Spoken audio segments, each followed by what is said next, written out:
O Onde Vive a Sua História de hoje está muito especial. Eu estou aqui em Barcelona, nesse apartamento de personalidade forte e cênica, que é o lar de um brasileiro que adotou essa cidade como sua. Paulo é o fundador e diretor da Contemporânea Barcelona e também comanda o Le Département de Interiores, com seu marido e sócio Patrick, e juntos assinam muitos projetos mundialmente.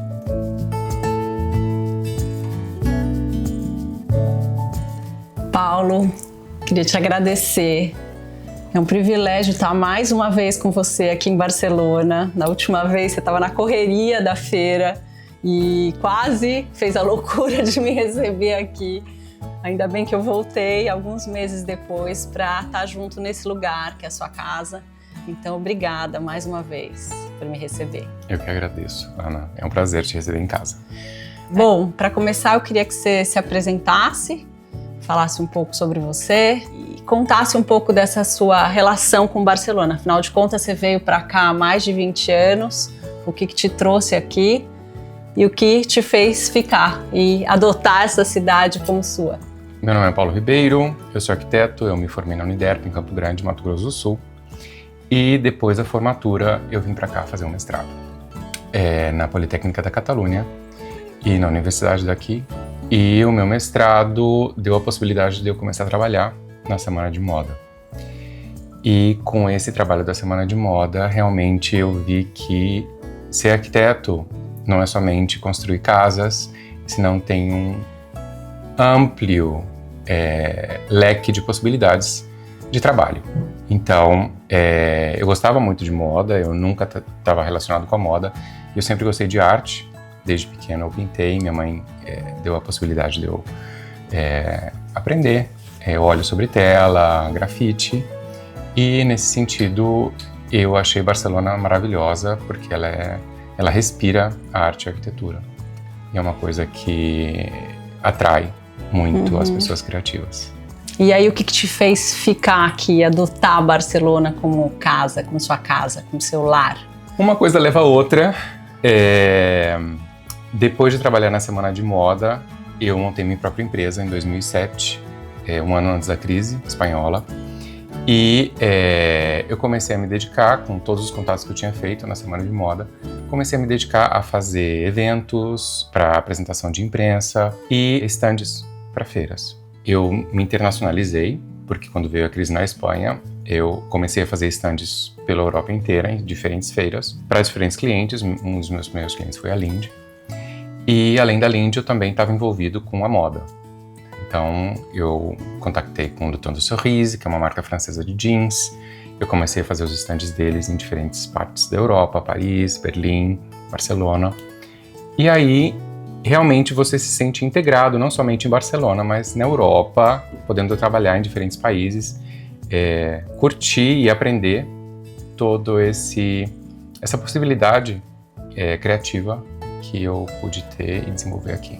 Eu acho que a gente consegue sentir essa criatividade aqui na sua casa, né? Esse apartamento tem uma atmosfera super cênica, forte, e queria que você descrevesse um pouco, em poucas palavras, o que é esse espaço que você vive. Quando a gente conheceu o apartamento, eu e o Patrick, o primeiro leitmotiv do apartamento foi um vídeo da Gucci que o David Lynch preparou para Gucci by Gucci, um perfume, que é um ambiente sexy, um ambiente divertido, um ambiente de noite, que você vive muito à noite. Esse apartamento a gente vive muito à noite. E um ambiente cálido, com cores quentes, com cores que sejam um pouco mais envolventes, combinadas com destellos, né, de toques dourados, para dar aquele ponto de luz. Então, a gente criou esse ambiente que a gente queria que fosse muito acolhedor. Nenhuma parede do apartamento é branca, nenhum teto é branco. E a gente tentou transmitir esse ambiente sexy na casa. Não, é maravilhoso. Eu espero que vocês consigam sentir um pouco dessa atmosfera, porque realmente não é só uma decoração, é uma atmosfera. A gente fica envolvido mesmo e são muitos detalhes e realmente esses pontos de luz, de dourado, de brilho, ele é escuro, mas ao mesmo tempo ele tem essa sensualidade que eu acho que vocês queriam passar. Então, atingiu o objetivo. Sim. E a gente realmente curte o espaço, porque eu trabalho aqui, eu vivo aqui, a gente recebe amigos aqui, a gente cozinha. Então é um espaço que a gente realmente vive muito. É uma casa viva, né? Sim. Isso que faz um lar, a gente sempre fala, né, sobre a cozinha, mas aqui além de cozinhar, além de viver, além de receber os amigos, vocês ainda trabalham aqui. Como que é a funcionalidade da casa, pensando nela como um espaço de viver e de trabalhar? Como é que funciona isso no dia a dia? Quando a gente se mudou do apartamento que a gente estava na Sagrada Família, a gente morava na frente da Sagrada Família, a gente realmente optou por um espaço de 2 níveis, né? Um duplex pra gente era muito importante. Para você realmente ter a parte social embaixo, Sim. de receber amigos, de trabalhar, de estar numa parte que você interage com outras pessoas, e a parte de cima ser uma parte mais íntima, que você desconecta daqui de baixo, você vai ver seu Netflix em cima, você vai curtir um pouco mais sua intimidade, né, na parte de cima da casa, e a gente queria separar isso e ter essa divisão clara. Muito interessante e realmente faz todo sentido, né? A gente ter essa parte íntima separada. E aqui, como os espaços não são muito grandes, né? Na Europa, os ambientes, os apartamentos, as casas não têm aquela generosidade toda, principalmente nas principais cidades que a gente tem no Brasil, porque os espaços são bem menores, né? Muito mais reduzidos. Então isso faz todo sentido para o objetivo de vocês.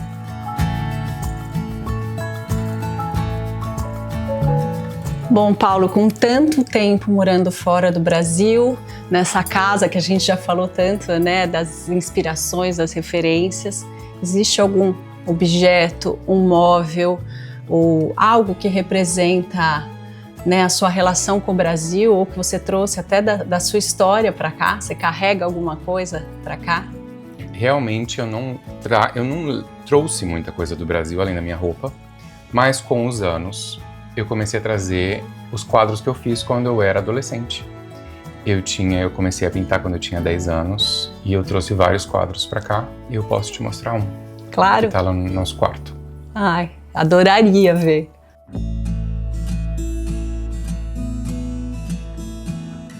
Como eu estava te dizendo, esse é um dos meus quadros, eu pintei em 1991, quando eu tinha 13 anos. Uau! E assim como ele, eu tenho vários outros quadros aqui em casa que realmente me lembra a minha época que eu morava no Brasil, que eu pintava, que eu gostava de arte sem saber realmente o que eu ia fazer, o que eu ia estudar ou o que eu ia me dedicar. Sem dúvida, você já nasceu um artista, não tenho nem dúvida disso. Agora, Paulo, pensando nisso, morando fora do Brasil há tanto tempo, do que você traz, o que significa o lar para você hoje? O lar para mim é onde estão as pessoas que eu amo. Realmente, eu acho que isso daí tem todo sentido. Eu amo meu marido, para mim aqui é o meu lar. Eu amo minha mãe, para mim Campo Grande é o meu lar também. Então, é onde as pessoas que realmente eu quero na minha vida, eu quero perto, e eu quero conversar todos os dias, e eu quero ter essa relação, é o meu lar. O lar tá nas pessoas que a gente ama, né? Eu não posso concordar menos com isso.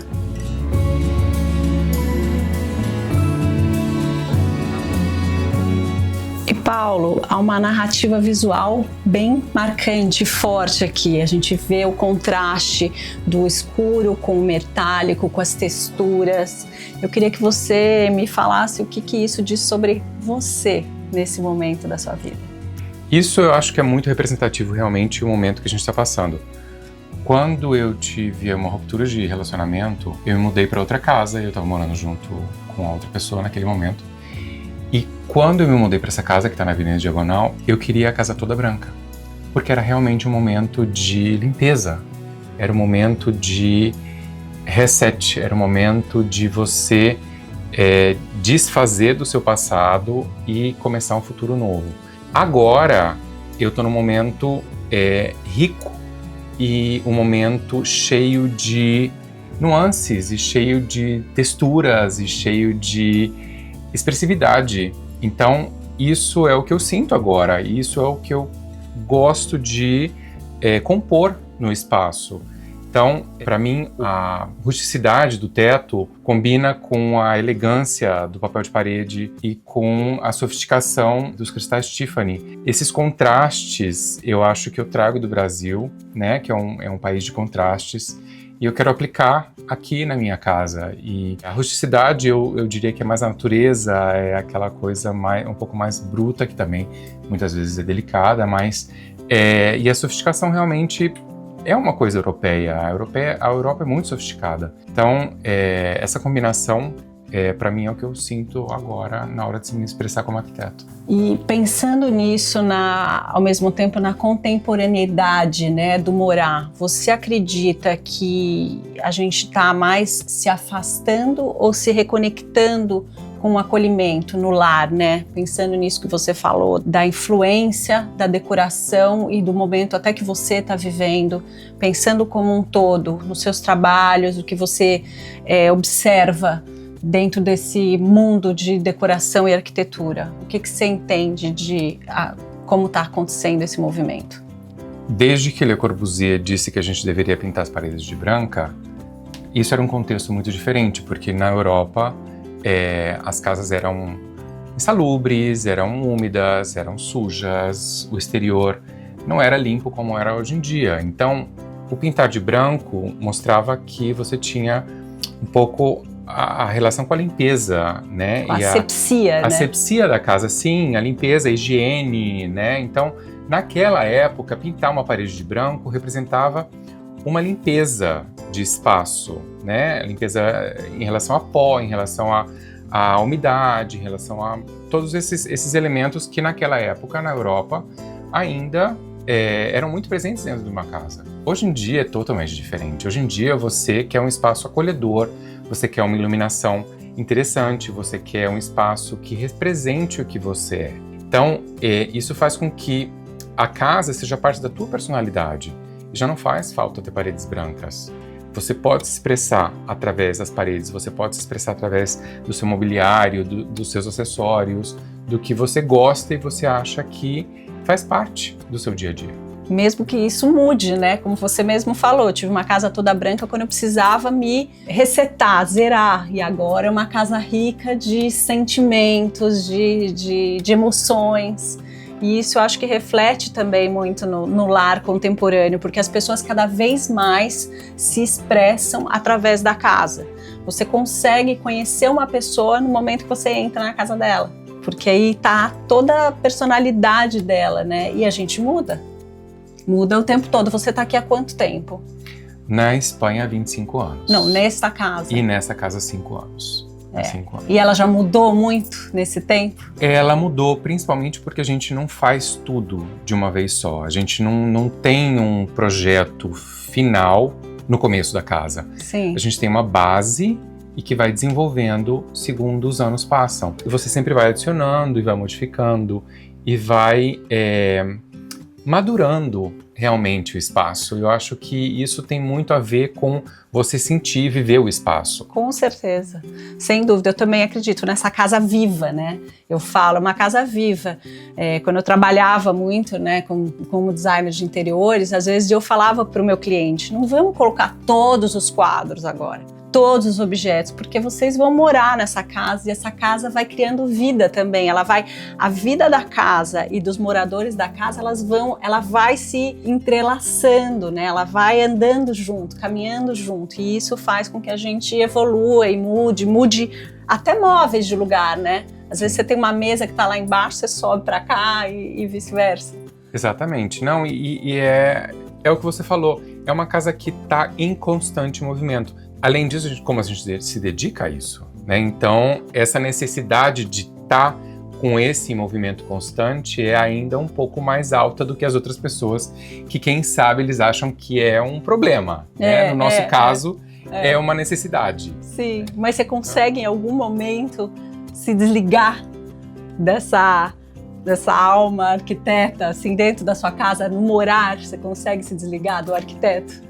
Olha, como eu te disse antes, a gente tenta separar a parte social e de trabalho da parte de cima, que é mais íntima. Realmente, desligar totalmente não dá. Mas, como a gente gosta muito do que faz, eu gosto muito do que eu faço, não é um problema também ter isso até na hora de dormir e sonhar. Sonhar com os projetos, sem dúvida.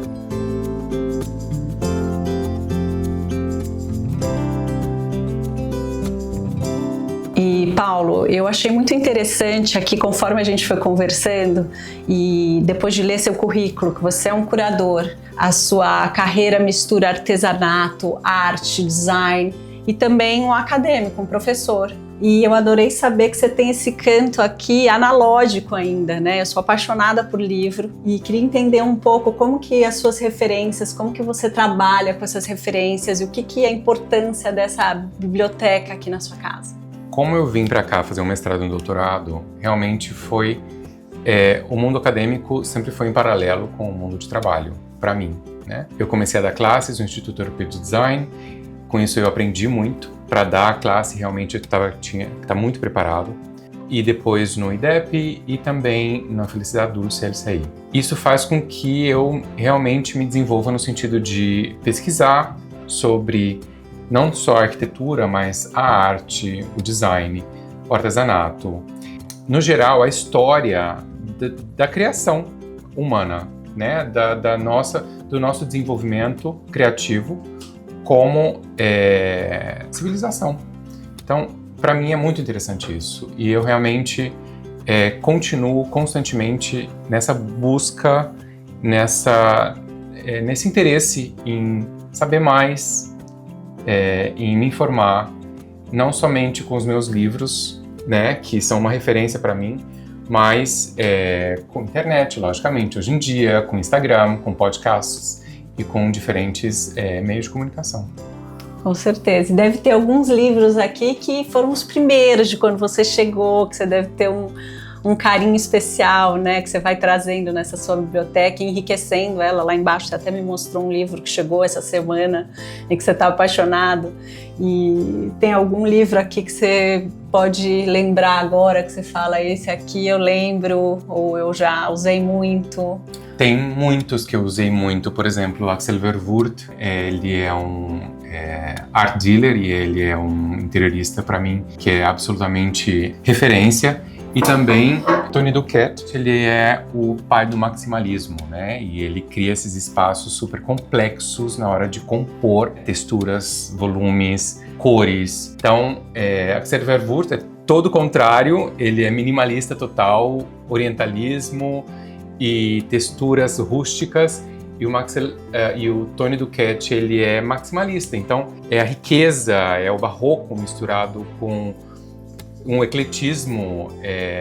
Eu vou navegando entre diferentes mundos. Estou enxergando tudo, estou vendo tudo aqui, todas as referências.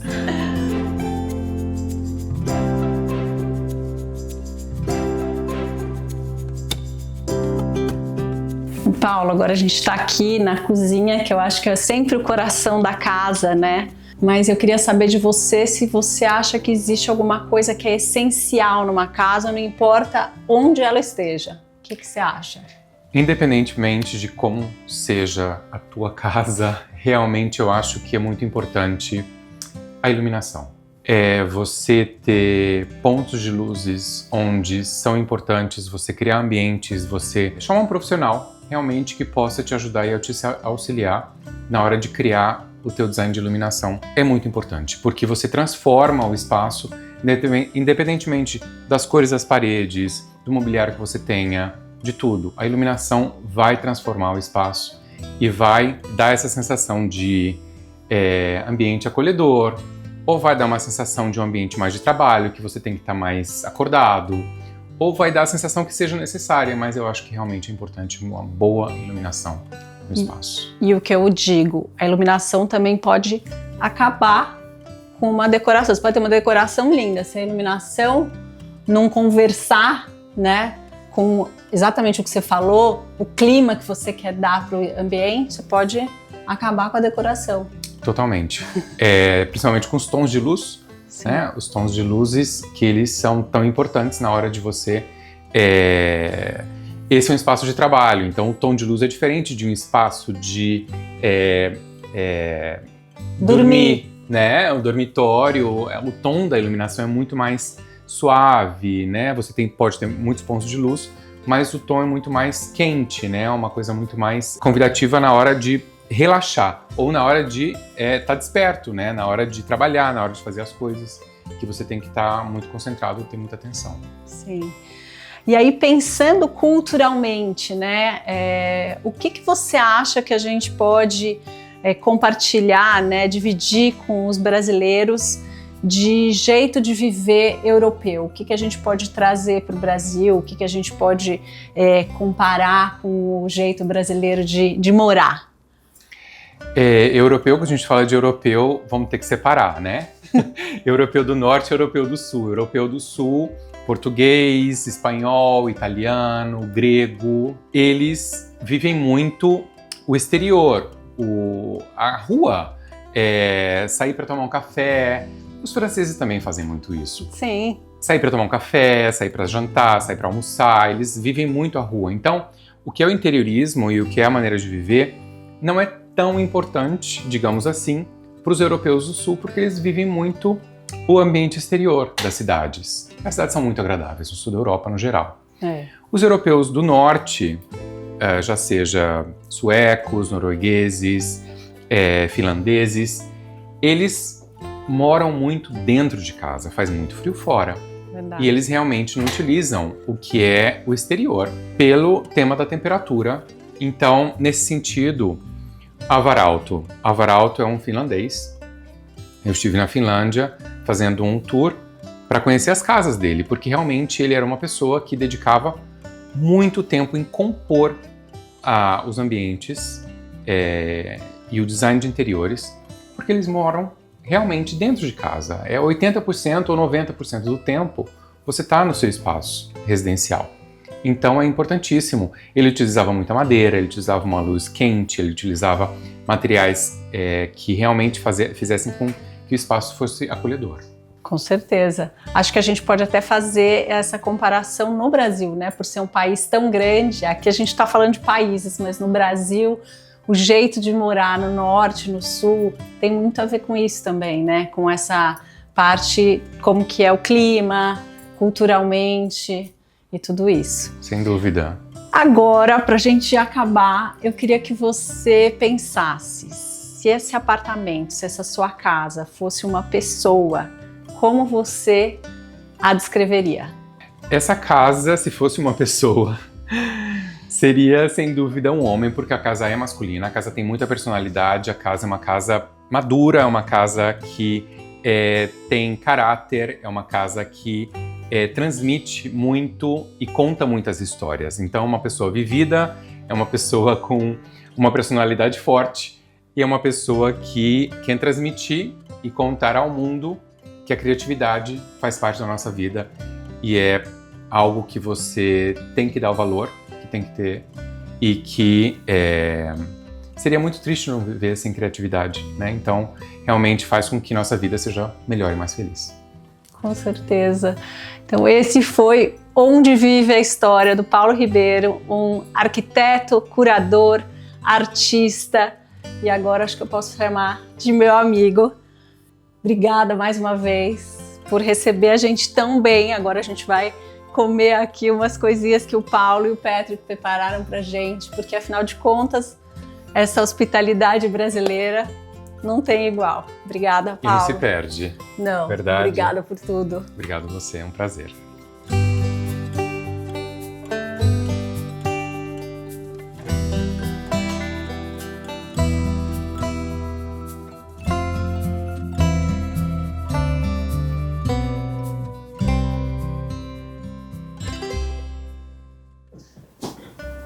Muito obrigado. Isso, obrigada a você, de verdade.